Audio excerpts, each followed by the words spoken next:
Homeless twins begged a billionaire to sleep in his doghouse. His response shocked everyone. The story you're about to hear will shatter everything you think you know about human nature, wealth, and the power of a child's desperate plea to change a man's entire existence. Hello, beautiful souls. I hope you're having an amazing day wherever you're watching from, whether you're curled up at home, taking a break at work, or maybe listening while you're out and about. I'm so grateful you've chosen to spend your time with me today. If you haven't subscribed yet, please hit that subscribe button because stories like this one deserve to be shared with the world. The December wind cut through 10-year-old Rose Corleone's threadbare coat like frozen knives, each gust stealing what little warmth remained in her small body. Her twin brother Jack pressed closer against her on the park bench, both of them shivering uncontrollably as snow began to fall in thick, merciless flakes. "Rose, I can't feel my fingers," Jack whispered, his lips already turning blue in the dim streetlight. Rose wrapped her arms tighter around her brother, feeling his ribs through his thin shirt. They hadn't eaten in 2 days. The social worker had promised them a new foster home after the last family sent them back, claiming they were too much trouble. That was 3 weeks ago. 3 weeks of sleeping in doorways, hiding from police, and watching Jack grow thinner each day. "Mama said angels watch over us," Rose whispered, though her own faith was cracking like ice on a pond. She said kindness still exists. But kindness felt like a fairy tale when your stomach was cramped with hunger and your brother's small body shook with a cold that could kill. Rose's eyes burned with unshed tears as she looked down the empty street lined with million-dollar mansions, each one warm and bright and impossibly distant from their world. That's when she saw it. Through the ornate iron gates of the grandest mansion on the block, sitting in a perfectly manicured yard, was a doghouse that looked bigger and more luxurious than any place Rose and Jack had ever called home. Warm golden light glowed from inside it, and she could actually see steam rising from what appeared to be a heated entrance. The nameplate on the mansion's gate read, V. Anderson.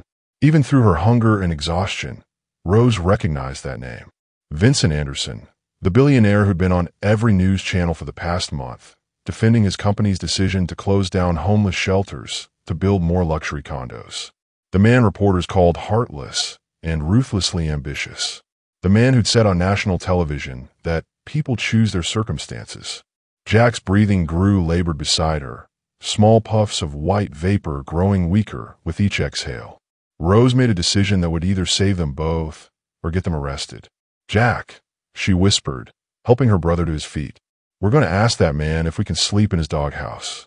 "But Rose, Jack's voice trailed off as another violent shiver racked his small frame. "I know who he is," Rose said, her voice stronger than she felt.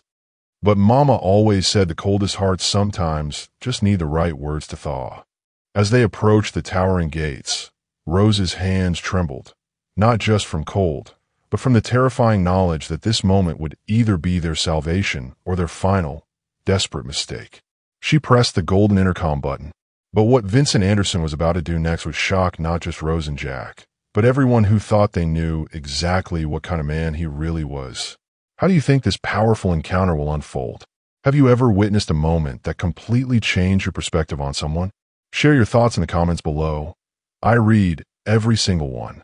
The intercom crackled to life, but instead of a voice, only silence filled the air. Through the mansion's tall windows, Rose could see a shadow moving. Someone was watching them. Vincent Anderson stood frozen behind his study's bulletproof glass, staring down at 2 children who looked like ghosts from his own past.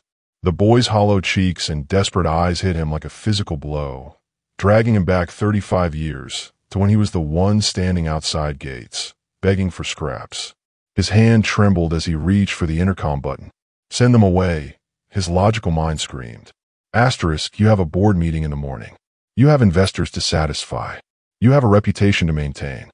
But those children, God, they looked exactly like he and his sister Sarah had looked that final winter before the state split them up forever. "Sir," came the voice of his longtime housekeeper, Elena Ripley, from the doorway behind him. She'd been with him for 15 years, one of the few people who'd glimpsed the man behind the ruthless businessman facade. "There are children at the gate." Vincent's jaw clenched. Elena had a way of stating the obvious that somehow made it impossible to ignore. At 62, She'd raised 6 children of her own before coming to work for him, and she possessed an uncanny ability to see through his carefully constructed walls. "I can see that," he said coldly, though his voice lacked its usual bite. Elena stepped closer, her weathered hands clasped in front of her apron. "They've been out there for 10 minutes, Vincent. Just standing. In the snow." The way she said his name, not Mr. Anderson like his employees, but Vincent like he was still human, made something crack inside his chest. He pressed the intercom button. "What do you want?" His voice came out harsher than intended. Rose's small voice trembled through the speaker. "Please, sir. We're not asking for money or food. We just want to sleep in your doghouse tonight. It looks warm, and we promise we won't touch anything else or cause any trouble." Vincent's breath caught. In all his years of being approached by people wanting something, money, favors, connections, no one had ever asked for so little. The doghouse. The heated shelter he'd built for a German shepherd that had died 2 years ago, and which now sat empty while these children froze. "You want to sleep in a doghouse?" he asked, unable to keep the shock from his voice. "Yes, sir." Jack's weaker voice joined his sister's. "We just need to be warm tonight. Please." Elena stepped closer to Vincent, close enough that he could feel her disapproval radiating like heat. "You know what this is, don't you?" she whispered. Vincent knew exactly what this was. This was the universe presenting him with the same choice someone had faced when he and Sarah were 10 years old, huddled together on a stranger's porch. The choice between humanity and self-preservation. The choice between remembering what it felt like to be powerless and maintaining the power that had taken him decades to build. Through the window, he watched Rose wrap her thin arms around her brother, both of them swaying slightly from exhaustion. The girl was protecting the boy, just like he'd tried to protect Sarah. Just like he'd failed to protect Sarah. "Sir." Rose's voice came again through the intercom, smaller now, as if she was already preparing for rejection. "We'll leave if you want. We just thought, maybe." Vincent closed his eyes, and suddenly he was 10 years old again, standing outside the Hartwell mansion with Sarah's hand in his, listening to the butler explain why their kind couldn't even shelter in the servants' quarters. He remembered the exact tone of polite disgust, the way the door had clicked shut with such finality. When he opened his eyes, Elena was watching him with an expression he'd never seen before. Hope. "Those children," she said quietly, "they're the same age you were when you came here to work in my kitchen, aren't they?" Vincent had never told Elena about his childhood, but somehow she'd pieced it together over the years. The way he flinched when children appeared in commercials. The way he'd funded anonymous scholarships for foster kids while publicly claiming charity was enabling dependency. The way he kept a faded photograph hidden in his desk drawer, him and Sarah, taken a week before they were separated forever. "This isn't about charity, Elena," he said, but his voice cracked. "No," she agreed. "It's about choosing who you want to be." Outside, Rose was helping Jack sit down on the ground, both children's strength finally giving out. They weren't going anywhere. They would wait until he decided their fate, or until the cold decided for them. Vincent's finger hovered over the intercom button. 35 years of building walls, of proving he was nothing like those helpless children who'd once begged for kindness. 35 years of success were measured by how little he needed anyone. But as he watched Rose brush snow from her brother's hair with the same protective tenderness Sarah had once shown him, Vincent Anderson felt those walls begin to crack. The question wasn't whether he could afford to help them. The question was whether he could afford not to. Asterisk, what choice do you think Vincent will make? Sometimes the moments that define us come when we least expect them. If you're feeling the emotion in this story, hit that like button and let me know in the comments. Are you team open the gates? Or do you think Vincent should protect himself? I love hearing your perspectives. Asterisk. Vincent's finger pressed the intercom button before his rational mind could stop him. "Stay where you are," he said curtly, then released the button and walked away from the window before he could change his mind. Elena smiled, the first genuine smile Vincent had seen from her in months. "I'll prepare the guest rooms," she said softly. "No." Vincent's voice was sharp. "They asked for the doghouse. That's what they get." But even as he said it, Vincent was already moving toward his coat closet, pulling on his black wool overcoat and leather gloves. Elena watched him with knowing eyes as he grabbed a flashlight from the kitchen drawer. "Of course, sir," she said. "Just the doghouse." Vincent stepped out into the December night, the cold hitting his face like a slap. He walked the cobblestone path through his perfectly manicured garden, his Italian leather shoes crunching through fresh snow. With each step toward the gates, his heart hammered harder against his ribs. When he reached the intercom panel on his side of the gate, he could see Rose and Jack clearly for the first time. They were even smaller than he'd imagined, their faces gaunt with hunger, their clothes so thin they might as well have been wearing tissue paper. Rose had positioned herself as a windbreak for her brother, taking the worst of the cold on her own small body. Vincent pressed the gate release button, and the ornate iron doors swung open with a soft mechanical hum. Rose looked up at him with eyes that held no hope, only desperate determination. "Thank you, sir," she whispered. "We promise we won't be any trouble." Vincent stared down at her, this 10-year-old girl who was thanking him for the privilege of sleeping in a structure meant for an animal. Something twisted violently in his chest, a pain so sharp he nearly gasped. "The doghouse is heated," he found himself saying. "There are blankets inside."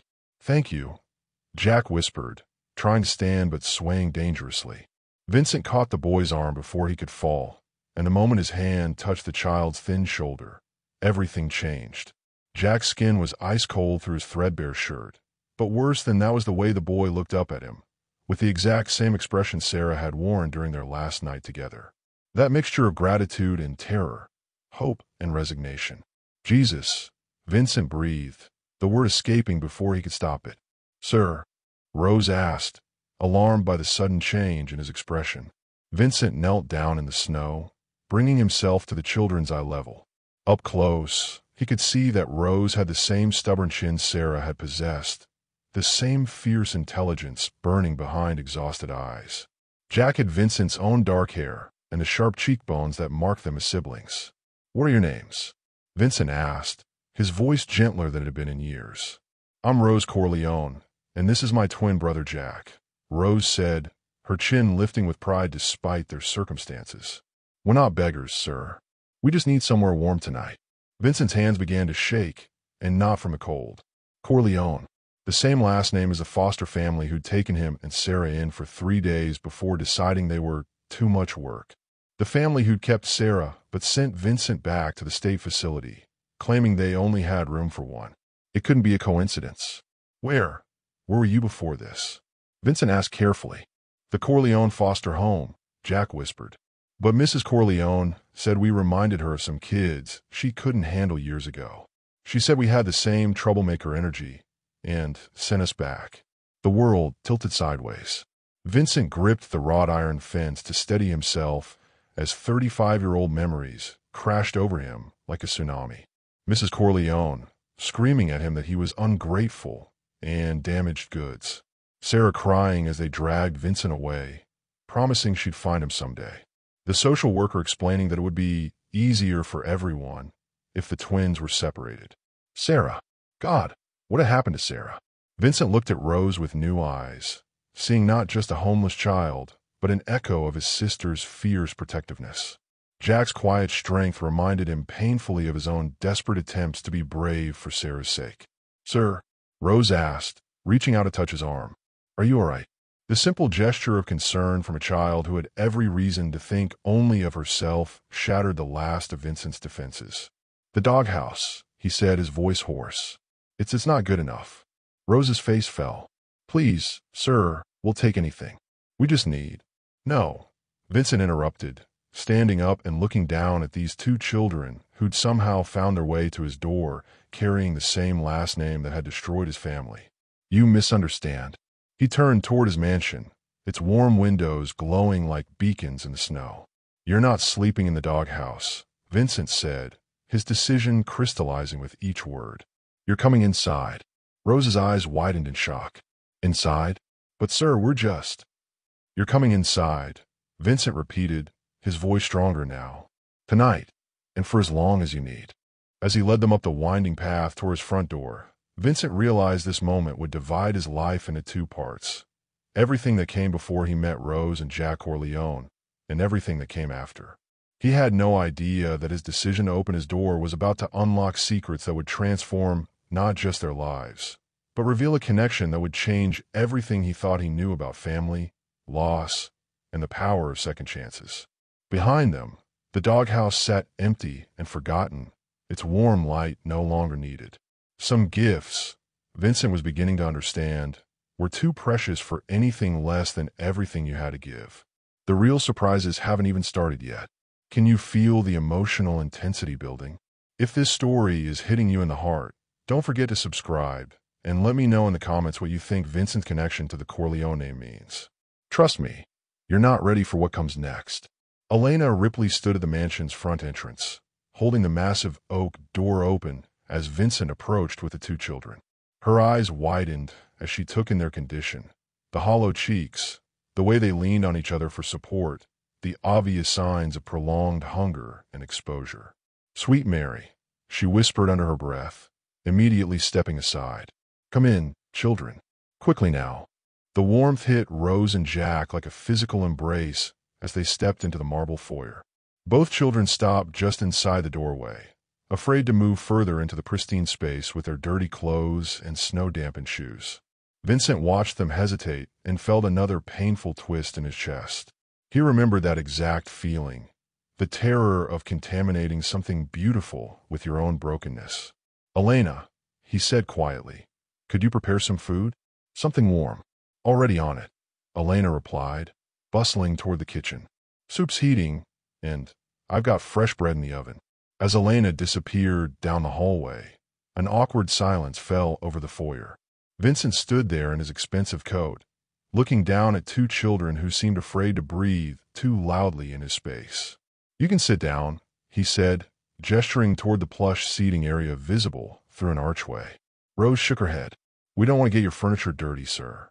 Something about the way she said it, so matter-of-fact, so accepting of her own unworthiness, made Vincent's hands clench into fists. "The furniture will survive," he said more sharply than intended. When both children flinched, he forced his voice softer. "Please, sit." They perched on the edge of an antique settee, still holding hands, still ready to run. Vincent found himself studying their faces, searching for something he couldn't quite name. "You said the Corleone family sent you back," Vincent said carefully. "How long were you with them?" 3 days, Jack answered, his voice barely audible. "Same as the Morrison family before that, and the Hendersons before them." "Why do they always send you back?" Rose and Jack exchanged a look that spoke of shared pain and protective secrets. "They say we're too close," Rose finally admitted. "That we won't let anyone separate us, even for bedtime or school activities. They want us to be independent." Vincent's blood ran cold. Independent. The same word the social workers had used about him and Sarah. The same justification for tearing apart the only family either of them had left.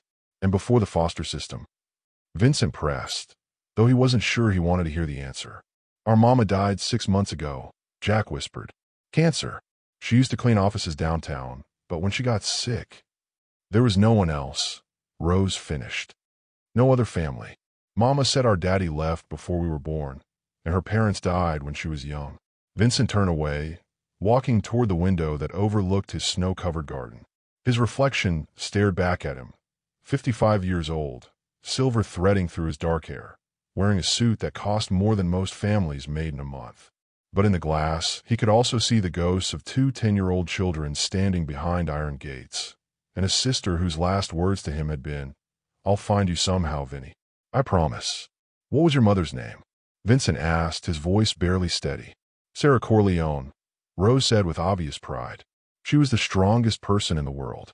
The crystal tumbler Vincent had been holding slipped from his fingers, shattering against the marble floor. The sound echoed through the foyer like gunshots. "Sarah." "Hi, Sarah."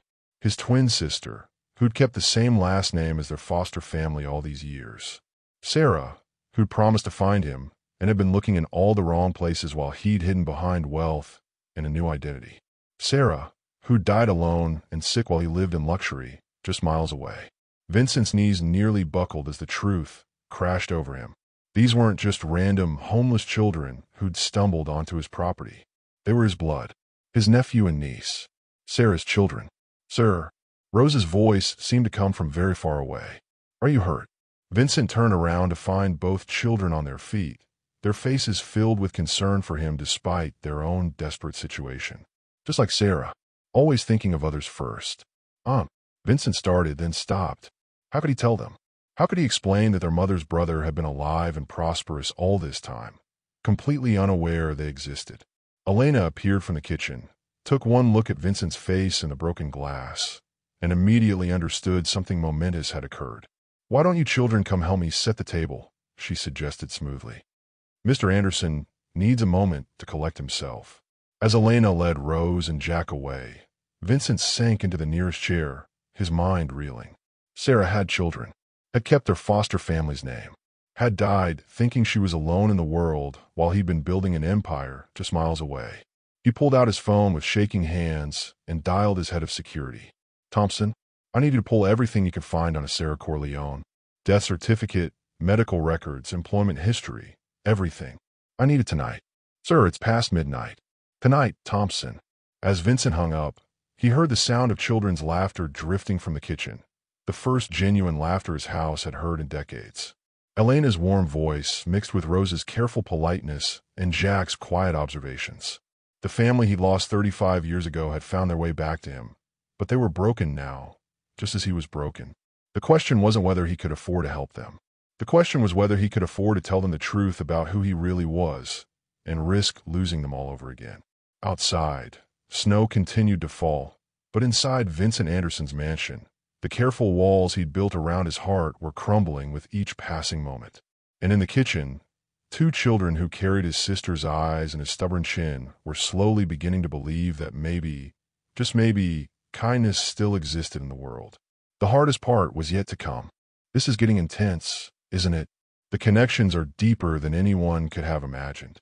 If you're feeling the emotional weight of this revelation, smash that like button and tell me in the comments, do you think Vincent should tell them the truth right away, or wait? Sometimes the biggest gifts come wrapped in the most complicated packages. Vincent sat in his study at 2 in the morning, surrounded by documents that painted a devastating picture of his sister's final years. His head of security had worked miracles, pulling together Sarah's entire file in just 4 hours. Death certificate: Sarah Michelle Corleone, age 45, died of pancreatic cancer at Metropolitan General Hospital. Survived by twin children, Rose and Jack, age 10. Employment records: night janitor at Anderson Financial Tower for 3 years, until her illness made work impossible. Vincent's hands trembled as that detail sank in. Sarah had been cleaning his building. His building. She'd walked the same halls he walked, breathed the same air, and he'd never known. The medical records were worse. Stage 4 diagnosis, 6 months of treatment she couldn't afford, medical bills that had consumed what little savings she'd managed to accumulate while raising 2 children alone. But it was the final document that destroyed him completely. A handwritten letter, found among Sarah's belongings by the hospital social worker, never sent. Vincent Anderson, CEO, Anderson Financial. I don't know if you'll remember me. My name was Sarah Anderson before I became Sarah Corleone. We were twins once, before the system split us up when we were 10. I've spent 35 years looking for you, wondering if you were safe, if you were happy, if you even remembered having a sister. I think I found you. Vincent Anderson, who built Anderson Financial from nothing. The one who grew up in foster care. The one who has the same birthday as my lost brother and the same stubborn chin I see in my own children. I work in your building now, cleaning the offices on the 40th floor. Sometimes I stand by your elevator, hoping I'll see you, hoping I'll know for sure. But I'm just a night janitor, and you're everything I always hoped you'd become. I'm sick, Vincent. Really sick. The doctors say I don't have long, and I'm terrified about what will happen to Rose and Jack. They're so much like we were. Inseparable, protective of each other, afraid of being alone. I don't know if I have the courage to give you this letter. What if you're not my Vincent? What if you are, but you don't want to remember those scared kids we used to be? What if I'm just setting myself up for one more heartbreak? But if you were my brother, if some miracle led me to your building, then maybe there's still hope that kindness exists in this world. Maybe there's still hope that family can find its way back together, even after all these years. I love you, little brother. I never stopped looking for you. Your sister, Sarah. Vincent's vision blurred as tears he'd held back for 35 years finally broke free. Sarah had been so close, so impossibly close. If he'd just taken one elevator ride to the 40th floor during night hours. If he'd just paid attention to the cleaning staff. If he'd just looked up from his phone once during those late nights at the office. She died thinking he might not want to remember her, when the truth was he'd never stopped missing her for a single day. A soft knock at his study door interrupted his grief. "Come in," he called, hastily wiping his eyes. Elena entered carrying a tray with tea and homemade cookies. "The children are finally asleep," she said quietly. "I put them in the blue guest room. Together, of course." She set the tray down and looked at the scattered documents on his desk. Her expression didn't show surprise, only a deep sadness that seemed to echo his own. "You knew," Vincent said suddenly. It wasn't a question. Elena's weathered hands smoothed her apron, a nervous gesture Vincent had never seen from her before. "Not everything, but some things." "How much?" Elena sat down across from him, something she'd never done in 15 years of working in his house. "About 3 months ago, a woman called here. Said she used to know you when you were children. Said her name was Sarah Corleone, but that she used to be Sarah Anderson." Vincent's heart stopped. "You spoke to her?" "I told her you were in a board meeting," which was true. "She asked if she could call back, and I said of course." "But Vincent," Elena's voice grew soft. "She never called back. Why didn't you tell me?" Elena met his eyes directly. "Because you spent 15 years running from anything that reminded you of your past. Because every time a charity asks you to help foster children, you write a check and refuse to attend the events. Because you keep a photograph of 2 children hidden in your desk drawer, and you think I don't know about it." Vincent stared at her, this woman who'd watched him build walls around his heart and had quietly waited for the day they might come down. "She was looking for me," he whispered. "She found you," Elena corrected gently. "Just not in time." Vincent looked up toward the ceiling, knowing that 2 floors above, Sarah's children were sleeping in beds warmer and safer than anywhere they'd been in months. Children who had no idea their mother's lost brother was sitting below them, drowning in regret and desperate love. "What do I tell them?" Vincent asked. Elena reached across the desk and covered his hand with hers. "You tell them the truth. You tell them their mother never stopped loving her family, and that family means they'll never be alone again. What if they don't believe me? What if they think I'm trying to manipulate them?" "Vincent," Elena said firmly, "those children have been sleeping in doorways and eating from garbage cans, but they still have enough hope to believe in kindness. They knocked on your door asking for shelter in a doghouse, and you brought them inside. If that's not proof that miracles exist, what is?" Vincent picked up Sarah's letter, reading her words again. She died believing he might not want to remember her, when the truth was he'd built his entire fortune hoping someday he'd be worthy of finding her again. "There's more," Elena said quietly. "After I put the children to bed, Rose asked me something. She said her mama used to tell them bedtime stories about a little boy she used to know. A boy who was brave and kind, and who promised to always protect people who couldn't protect themselves." Vincent's breath caught. She said her mama told them that if they ever felt really, truly lost, they should look for someone who remembered what it felt like to be scared and alone. Someone who might understand. The pieces fell into place with devastating clarity. Sarah hadn't just been looking for him randomly.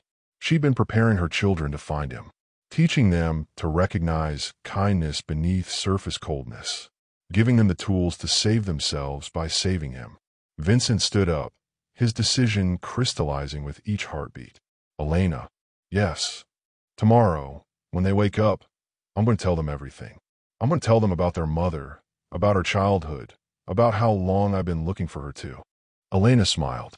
And then Vincent looked around his mansion, at the expensive art and marble floors and crystal chandeliers that had never made him happy, at the space that had been beautiful but empty for so many years. Then we figure out how to be a family. For the first time in 35 years, Vincent Anderson wasn't afraid of remembering the scared little boy he used to be, because that little boy had led 2 lost children to his door, and in saving them, had somehow found his way back to the sister he'd never stopped loving. The revelation changed everything. This wasn't just about helping homeless children anymore. This was about healing a family that had been broken for far too long. Can you feel how the stakes just shifted completely? This isn't just a story about charity anymore. It's about family, loss, and the incredible power of love to transcend time and circumstance. If this revelation gave you chills, hit that subscribe button and tell me in the comments. Do you think the children will believe Vincent when he tells them the truth? Vincent woke at dawn after barely 2 hours of sleep, his decision firm, but his hands shaking as he prepared coffee in the kitchen. He'd rehearsed the conversation 100 times. But how do you tell two traumatized children that their dead mother's lost brother has been alive and successful all along? Elena found him standing at the kitchen window, staring out the doghouse where Rose and Jack had been willing to sleep just hours earlier. "They're awake," she said gently. "Rose is helping Jack get dressed. They're trying to figure out if they should leave before you change your mind about letting them stay." Vincent's heart clenched. "Tell them breakfast is ready. Tell them we need to talk." 20 minutes later, Rose and Jack sat at Vincent's dining room table, clean and fed, but still wearing the same threadbare clothes. They'd both scrubbed their faces until they were pink, obviously trying to look as presentable as possible.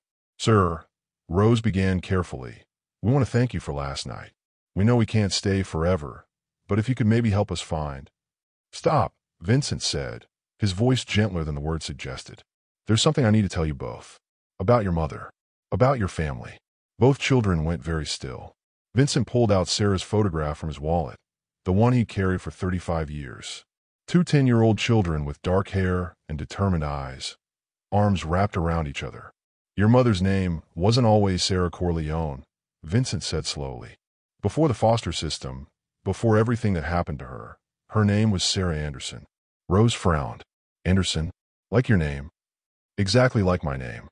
Vincent set the photograph on the table between them. "Because Sarah Anderson was my twin sister." The silence that followed was deafening. Rose stared at the photograph, her face cycling through confusion, disbelief, and something that might have been hope. Jack spoke first, his voice barely a whisper. "You're lying." "Jack," Rose started. "No." Jack stood up, so quickly his chair fell backward. "He's lying. People always lie to us. They say nice things, and then they send us away." Vincent had expected disbelief, but the raw pain in Jack's voice cut through him like a blade. "I have proof," he said quietly. "Documents, records, your mother's letter. Anyone can fake documents." Jack's voice was rising toward panic. "Rich people fake things all the time. You probably looked us up and made up this story to what, Jack?" Vincent asked gently. "To make us think we matter." The words exploded out of the boy like they'd been trapped inside him for months.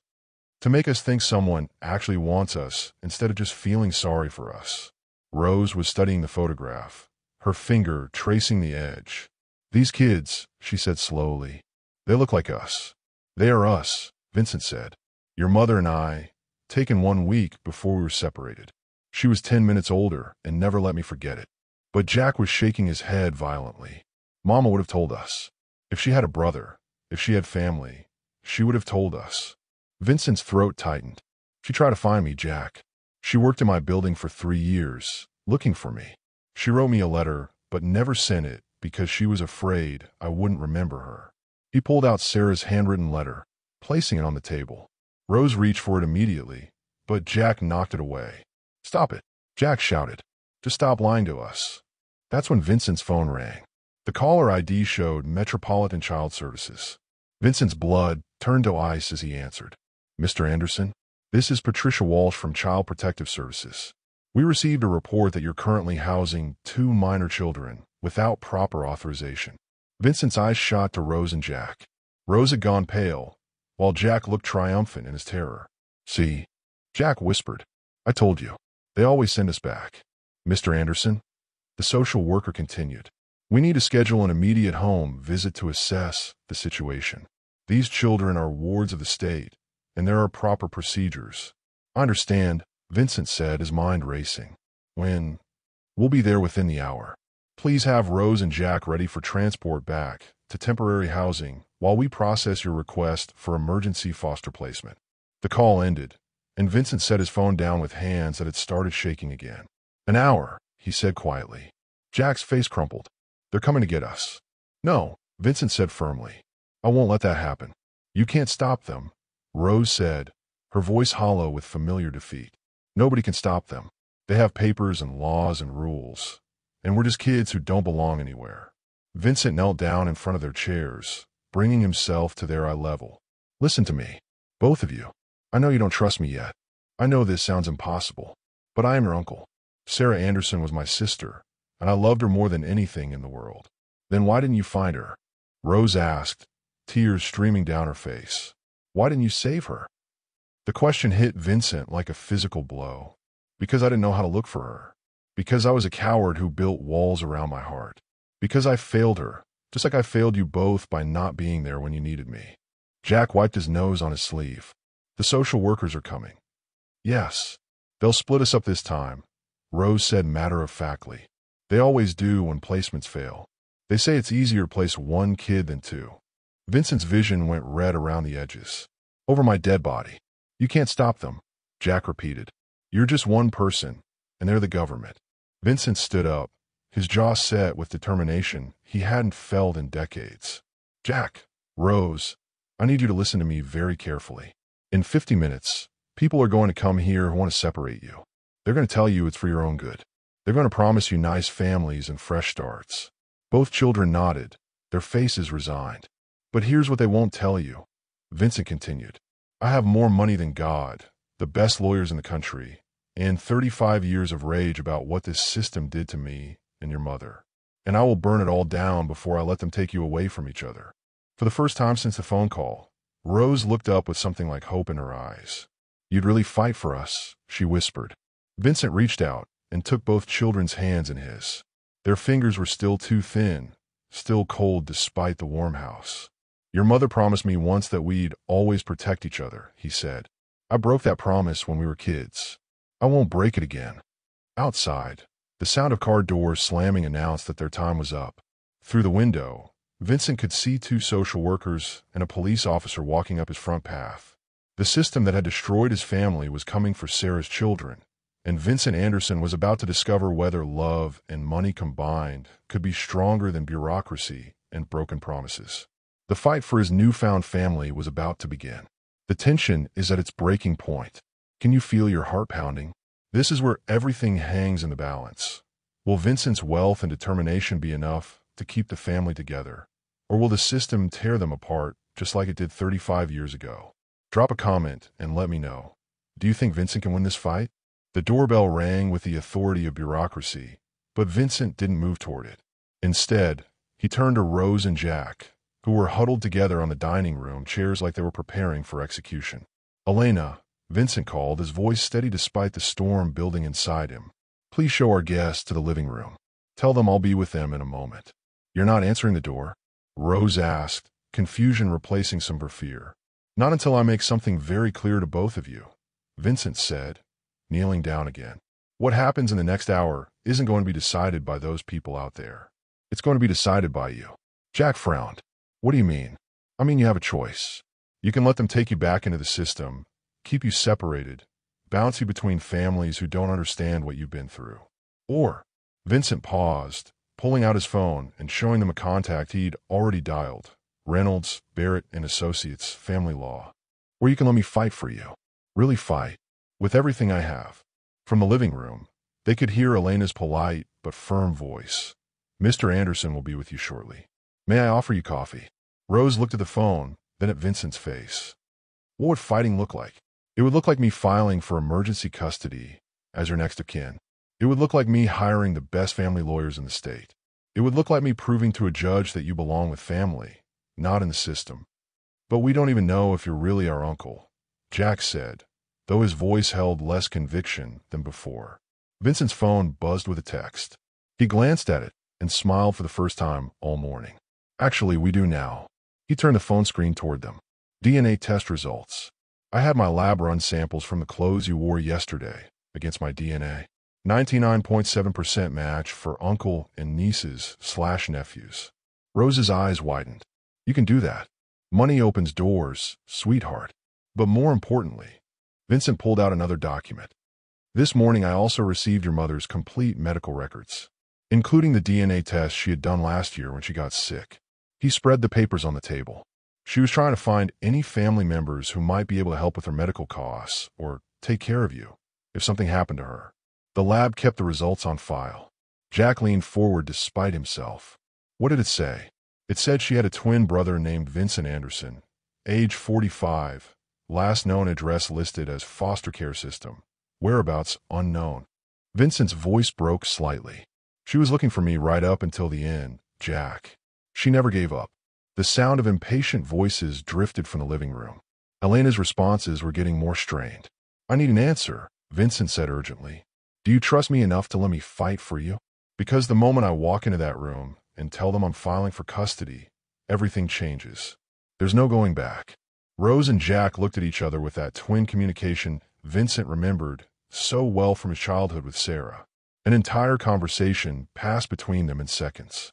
If we say yes, Rose said slowly, and you change your mind later, I won't. But if you did, we'd be worse off than we are now. Because we'd have hoped for something real.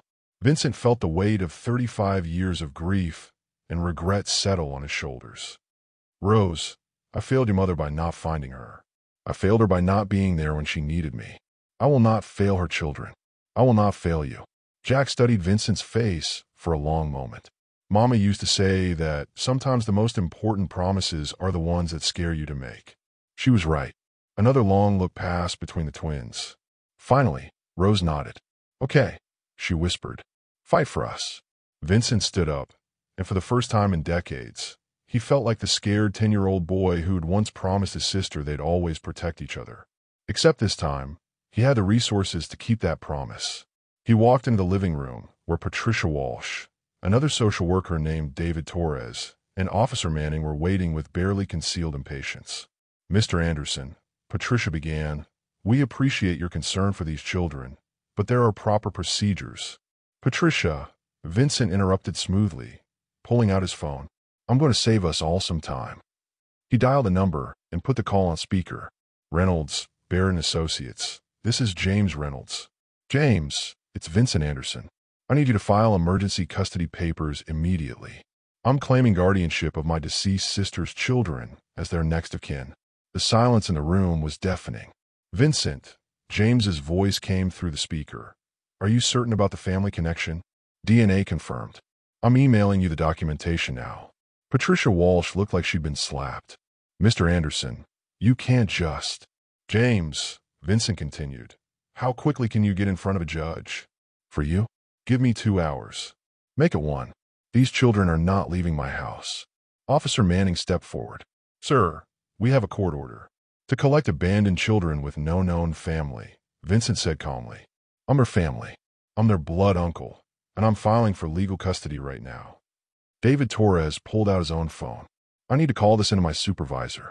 You do that, Vincent said. Tell them Vincent Anderson is claiming his nephews, and that any attempt to remove them from my custody will result in a very public lawsuit that will make your department's foster care failures front-page news for months. Patricia's face had gone red. Mr. Anderson, just because you have money doesn't mean... No, Vincent said, his voice turning to ice. But it means I can hire better lawyers than your department can afford. It means I can make this fight cost your agency more than it's worth. And it means I can guarantee these children a stable, loving home instead of bouncing them between strangers who don't want them. Rose and Jack had appeared in the doorway, holding hands and watching with wide eyes as their supposed uncle went to war with the system. James, Vincent said into the phone, I need you to explain to these nice people exactly what emergency custody laws say about blood relatives. James Reynolds' voice filled the room with professional authority. Under state law, when a blood relative of suitable means and character petitions for emergency custody of orphan minors, those children cannot be removed from the relative's care until a judge has ruled on the petition. Any attempt to do so constitutes unlawful separation of family. Officer Manning looked uncomfortable. Is that accurate? It's the law, James confirmed. Mr. Anderson, I'll file the papers within the hour. The children stay with you until the hearing. Patricia Walsh was making frantic notes. We'll need home studies, background checks, financial verification, all of which will be provided, Vincent said smoothly, along with character references from 12 board members, the mayor, and 3 federal judges. David Torres looked between Vincent and the children. And if the judge rules against you? Vincent's eyes never left the social workers' faces. The judge won't rule against me, because I'm not some stranger trying to adopt troubled children. I'm their uncle, claiming his sister's kids, with more than enough resources to give them everything they need. He paused, letting that sink in. Including the one thing your system has never been able to provide, a family that will never give up on them.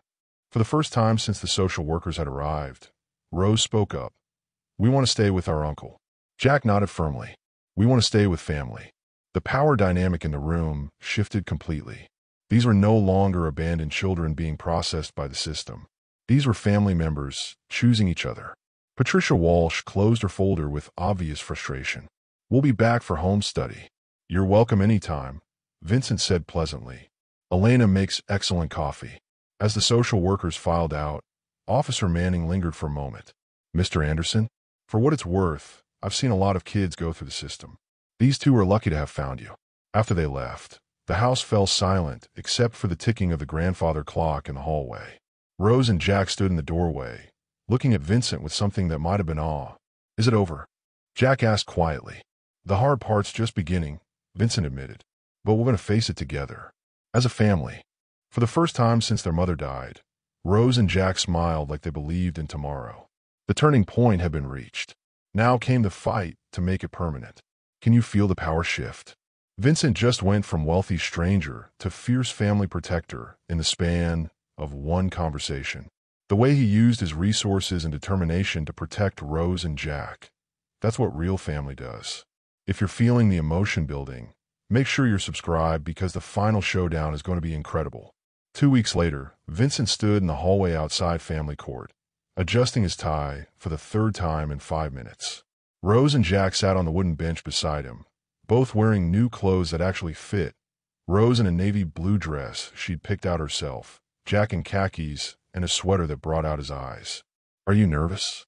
Rose asked, noticing Vincent's fidgeting. Terrified, Vincent admitted, but not of losing, of disappointing you both. James Reynolds emerged from the courtroom, his expression unreadable. They're ready for us. Vincent, I need to warn you. Patricia Walsh has brought some concerning evidence. Vincent's stomach dropped. What kind of evidence? Character witnesses. People who claim you're too cold, too focused on business to properly care for children. They're painting you as someone who throws money at problems instead of actually caring. Jack stood up, his jaw set with determination that reminded Vincent painfully of Sarah. That's not true. Jack, Vincent started. No, it's not true, Jack repeated louder. He doesn't throw money at us. He sits with us at breakfast every morning. He helped Rose with her nightmares. He learned how to braid hair because Rose missed having Mama do it. Rose nodded firmly. And he doesn't try to make us forget Mama. He tells us stories about when they were kids. He shows us pictures. He makes Mama feel alive again. James Reynolds smiled. Well then, I think we're ready. The courtroom was smaller than Vincent had expected, but it felt massive when he saw the opposition table. Patricia Walsh sat with 2 other social workers, a child psychologist, and what appeared to be a court-appointed advocate. Judge Catherine Morrison presided, a woman in her 60s with steel-gray hair and eyes that seemed to see everything. Vincent had researched her extensively. She was known for putting children's welfare above all else, including the preferences of wealthy potential guardians. Mr. Anderson, Judge Morrison began after everyone was seated. You're petitioning for custody of Rose and Jack Corleone, claiming to be their biological uncle. Is that correct? Yes, Your Honor. And you've provided DNA evidence confirming this relationship. I have, Your Honor. The children are my deceased twin sister's children. Sarah Anderson, who took the surname Corleone after foster care placement. Judge Morrison reviewed the documents. Ms. Walsh, what is the state's position? Patricia Walsh stood. Your Honor, while Mr. Anderson may be biologically related to these children, biology alone doesn't make someone a suitable guardian. Mr. Anderson is a workaholic businessman with no experience raising children. He's known for being cold, calculating, and emotionally distant. She gestured to her witnesses. We have testimony from business associates describing him as ruthless and uncaring. These children have been through tremendous trauma. They need stability, warmth, and professional care, not a wealthy stranger who feels guilty about missing his sister's life. Vincent's hands clenched under the table, but James Reynolds touched his arm in warning. Furthermore, Patricia continued, Mr. Anderson made threats against our department and attempted to use his wealth to intimidate social workers. This suggests he views these children as a problem to be solved with money rather than people to be loved. Judge Morrison turned to Vincent. How do you respond to these characterizations, Mr. Anderson? Vincent stood, his throat tight. Your Honor, everything Ms. Walsh said about my business reputation is probably true. I built my company by being ruthless because I was afraid that if I showed weakness, I'd end up powerless again like I was as a child.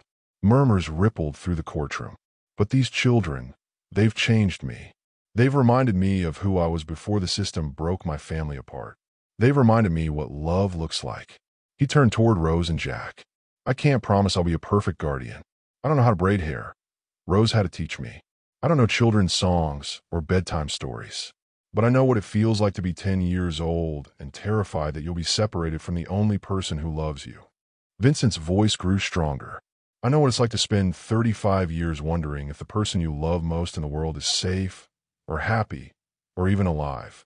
And I know that I will never, ever let these children feel that kind of abandonment again. Judge Morrison made notes. Ms. Walsh, call your first witness. The next hour was brutal. Business associates testified about Vincent's cold demeanor, his reputation for firing employees without sentiment, his lack of personal relationships. But when Patricia Walsh called Dr. Rebecca Hayes, the child psychologist who'd evaluated Rose and Jack, something shifted. Dr. Hayes, Patricia said, in your professional opinion, are these children showing signs of attachment to Mr. Anderson, or are they simply responding to his wealth and comfort? Dr. Hayes looked uncomfortable. Ms. Walsh, I need to clarify something about my evaluation. Patricia frowned. What do you mean? I spent 3 hours with Rose and Jack last week. I asked them about their living situation, their feelings about their uncle, their adjustment to their new environment. Dr. Hayes turned toward the judge. Your Honor, these children are not simply grateful for material comfort. They demonstrate genuine emotional attachment and trust toward Mr. Anderson. More importantly, they show signs of healing from trauma for the first time since their mother's death. Patricia's face went pale. Dr. Hayes, that's not what we discussed. Because you didn't let me finish my evaluation, Dr. Hayes interrupted. Rose told me that when she has nightmares about her mother dying, Mr. Anderson doesn't try to distract her with toys or activities. He sits with her and tells her stories about Sarah as a child, helping Rose understand that her mother's love continues through family. She consulted her notes. Jack told me that Mr. Anderson doesn't treat them like charity cases. When Jack was afraid to use the expensive soap in the bathroom, Mr. Anderson sat on the floor and explained that everything in the house belonged to all of them now, because that's what family means. Vincent felt tears threatening and blinked them back. Furthermore, Dr. Hayes continued, both children explicitly stated that they feel safe for the first time since their mother's illness. Not because of money, but because someone finally wants them exactly as they are, as a pair, as siblings who protect each other. Judge Morrison leaned forward. Dr. Hayes, in your professional opinion, what would be the psychological impact of removing these children from Mr. Anderson's care? It would be devastating, Your Honor. After losing their mother and being rejected by multiple foster families, removing them from the first stable, loving environment they found would likely cause permanent emotional damage. Patricia Walsh was frantically shuffling papers. Your Honor, we request a recess to... Denied, Judge Morrison said firmly. Mr. Reynolds, call your witnesses. James Reynolds stood. Your Honor, I call Elena Ripley. Elena walked to the witness stand with dignity, her gray hair neatly pinned and her best dress pressed to perfection. Ms. Ripley, how long have you worked for Mr. Anderson? 15 years. And how would you characterize his treatment of Rose and Jack? Elena's eyes found Vincent's across the courtroom. Mr. Anderson has spent 15 years building walls around his heart because he was afraid of being hurt again. These children didn't just move into his house. They moved into his heart. I've watched him become the man he was always meant to be. Can you be more specific? He reads to them every night. Stories about their mother.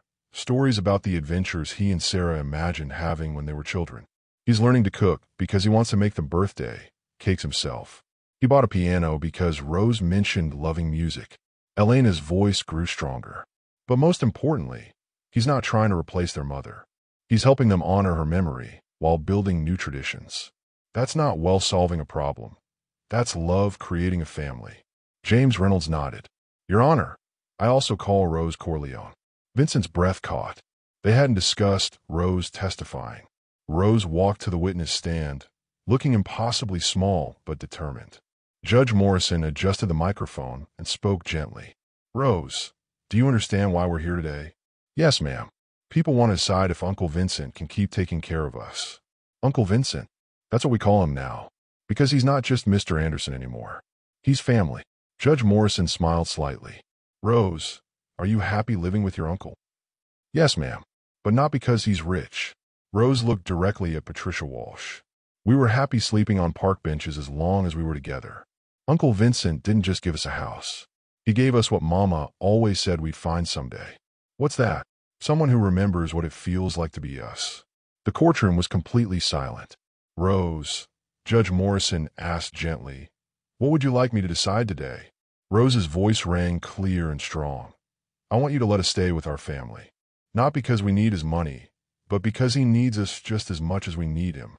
When Rose returned to her seat, Jack squeezed her hand and whispered, Mama would be proud. Judge Morrison reviewed her notes for what felt like an eternity. This case, she finally said, comes down to a simple question. What is in the best interests of these children? She looked at Patricia Walsh. Ms. Walsh, the state's concerns about Mr. Anderson's business reputation are noted. However, his behavior toward Rose and Jack demonstrates growth and genuine care. Then she turned to Vincent. Mr. Anderson, guardianship is not a business transaction. These children are not a project to be managed. Are you prepared for the daily reality of raising traumatized children who will need years of patience, understanding, and love? Vincent stood. Your Honor, 2 weeks ago I thought I had everything I needed. But these children have taught me the difference between having everything and having what matters. I'm not asking for custody because I feel guilty or because I want to look charitable. I'm asking because they're my family, and family doesn't abandon family. Judge Morrison nodded slowly. The court finds that Vincent Anderson has demonstrated both the means and the genuine desire to provide Rose and Jack Corleone with a stable, loving home. Furthermore, the children have clearly formed healthy attachments and are thriving in his care. Vincent's heart hammered against his ribs. Therefore, this court grants full legal guardianship of Rose and Jack Corleone to Vincent Anderson, effective immediately. The gavel came down with the sound of family being made whole. Rose and Jack launched themselves at Vincent, who caught them both in a hug that had been 35 years in the making. For the first time since Sarah's death, the Anderson family was complete again. In the back of the courtroom, Elena wiped tears from her eyes and whispered a quiet prayer of gratitude. Justice had finally been served, but more importantly, love had finally won. The emotion in that courtroom, did you feel it? When Rose stood up and called Vincent Uncle Vincent, and talked about a family needing each other. I'm getting chills just thinking about it. If this story is touching your heart, please share it with someone who needs to believe in second chances. Sometimes the most broken families can become the strongest when they're rebuilt with love. 1 year later, Vincent stood in his kitchen on a Sunday morning, flour dusting his expensive suit jacket as he attempted to flip pancakes, while Rose directed his technique with the patience of a seasoned chef. Uncle Vincent, you're supposed to wait for the bubbles to pop before you flip them, Rose explained for the third time, her hair pulled back in the French braid she'd finally taught him to master. I see bubbles, Vincent protested, wielding the spatula with the same intensity he'd once brought to board meetings. Those are just random bubbles. You need the bubbles that stay, Jack added from his perch at the breakfast bar, where he was reading aloud from a book about astronomy, his latest passion since Vincent had installed a telescope on a mansion's roof deck. Elena entered the kitchen carrying fresh flowers from the garden, shaking her head at the chaos. In the past year, she'd watched this sterile, perfect kitchen transform into the heart of a real home, complete with finger paintings on the refrigerator, homework scattered across the marble counters, and the constant sounds of laughter and gentle bickering. The car will be here in 30 minutes, Elena reminded them. Are you sure you want to drive yourselves to the cemetery today? Vincent successfully flipped a pancake and grinned with triumph. We're sure. This is something we need to do as a family. It had taken Vincent 8 months to work up the courage to visit Sarah's grave. The headstone was simple granite with her name, dates, and an inscription that had broken his heart. Beloved mother. She never stopped believing in kindness. But today was different.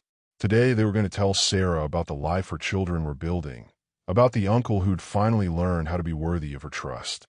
After breakfast, they drove through the city in Vincent's Tesla, a compromise between his desire for luxury and the children's insistence that he stop showing off his wealth unnecessarily. The backseat chatter filled the car with warmth as Rose and Jack debated whether their upcoming science fair project should focus on renewable energy or marine biology. Vincent still marveled at how naturally they'd all fallen into being a family. There had been difficult moments, nights when Rose woke up crying for her mother, days when Jack's anxiety about abandonment made him clingy and scared. But they'd weathered those storms together, learning that love wasn't just about the happy moments but about showing up for the hard ones too. The cemetery was quiet under the autumn sunshine. Sarah's grave was covered with fresh flowers. Vincent had arranged for weekly deliveries, but today they brought their own, daisies that Rose had grown in the garden, and a drawing Jack had made of the three of them together. "Hi, Mama," Rose said softly, kneeling beside the headstone. "We brought Uncle Vincent to meet you." Vincent's throat tightened as he placed his own offering beside the children's, a framed photograph of him and Sarah from their childhood, and a letter he'd written but would never send. "Sarah," he said quietly, "I'm sorry it took me so long to find them. I'm sorry I wasn't there when you needed me. But I promise you, I'll never let them feel alone again." Jack looked up at Vincent with serious eyes.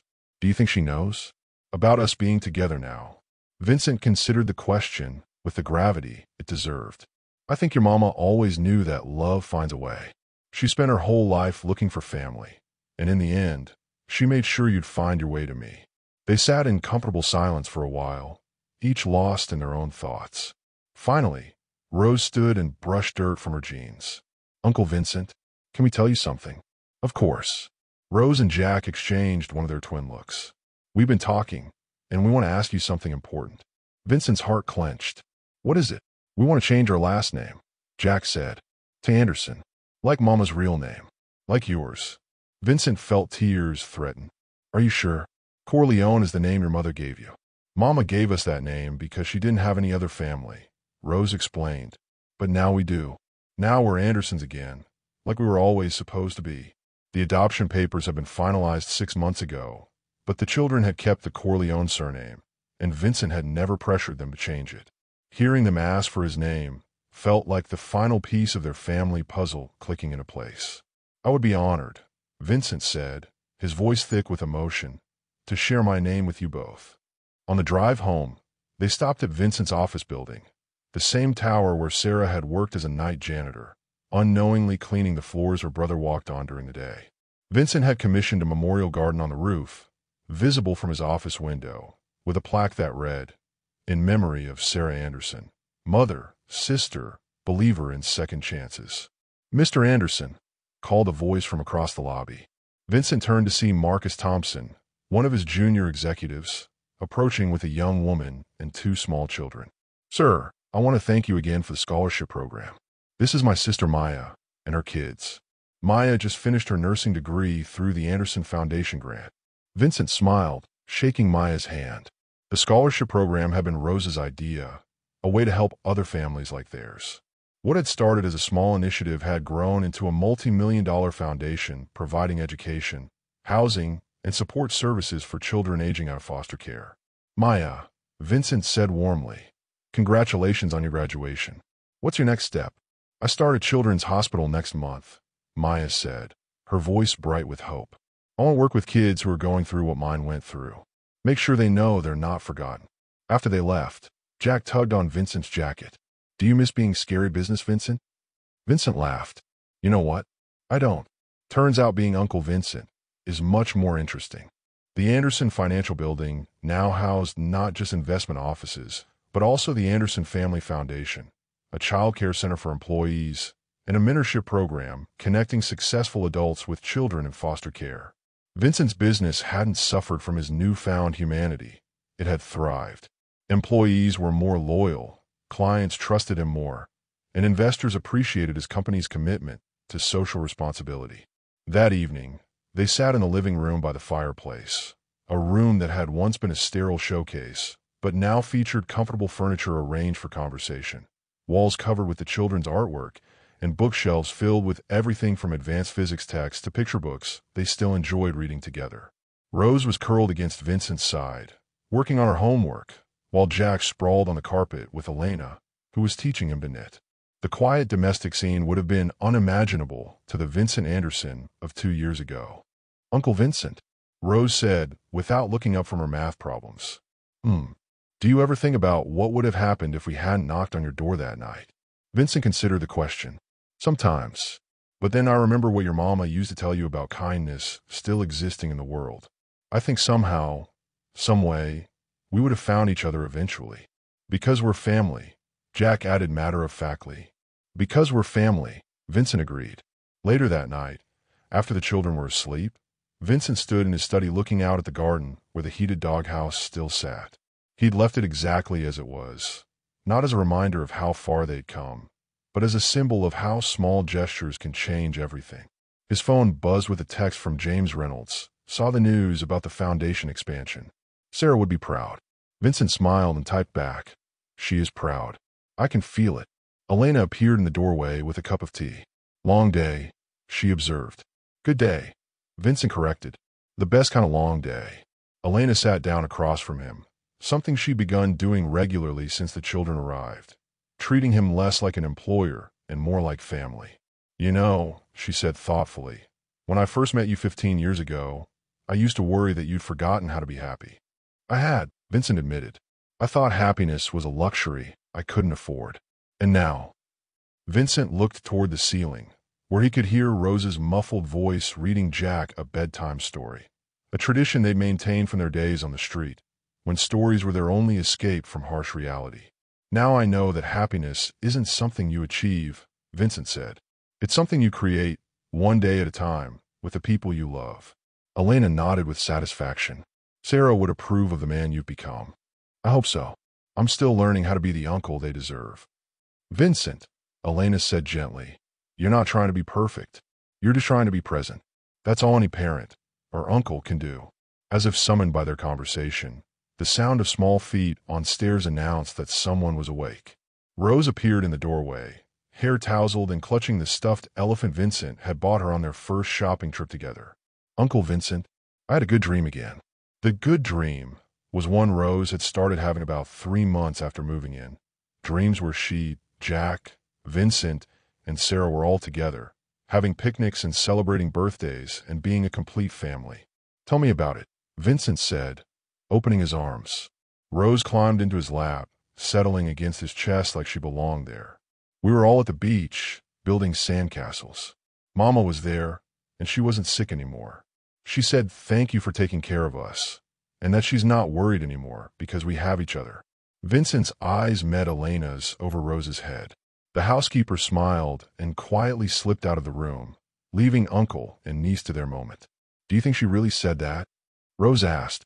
"In the dream, I mean." Vincent stroked her hair, marveling at how natural this had become. This protective tenderness he'd thought was lost forever. "I think," he said carefully, "that love doesn't end when someone dies. I think your mama's love for you and Jack is so strong that it can reach you even in dreams." Rose was quiet for a moment. "I love you, Uncle Vincent. I love you too, sweetheart. Both of you. More than I ever thought possible. Even when we're in trouble." Vincent chuckled. "Especially when you're in trouble. That's when I know you feel safe enough to be yourselves."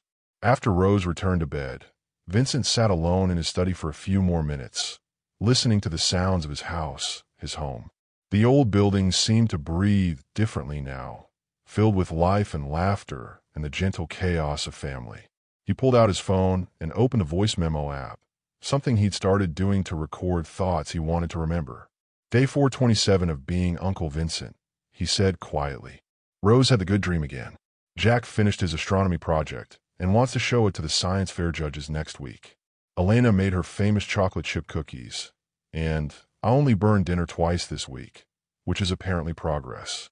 He paused, looking out at the garden where security lights illuminated the paths he and the children had walked together on countless evenings.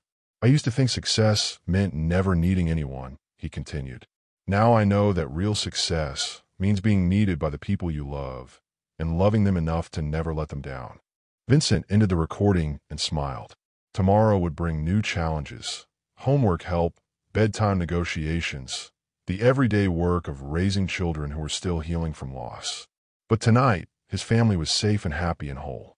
Outside, snow began to fall just like it had that first night when two desperate children had knocked on his door asking for shelter in a doghouse.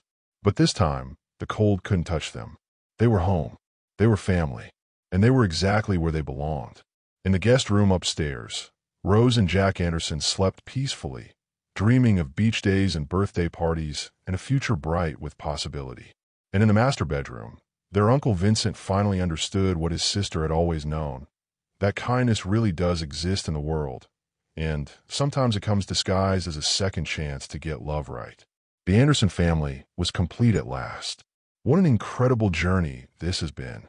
From a billionaire's cold heart to a family built on love, loss, and second chances. This story proves that sometimes the most beautiful families are the ones that choose each other. If this story touched your heart, please share it with someone who needs to believe in the power of family and redemption. And don't forget to subscribe and let me know in the comments what moment in this story hit you the hardest.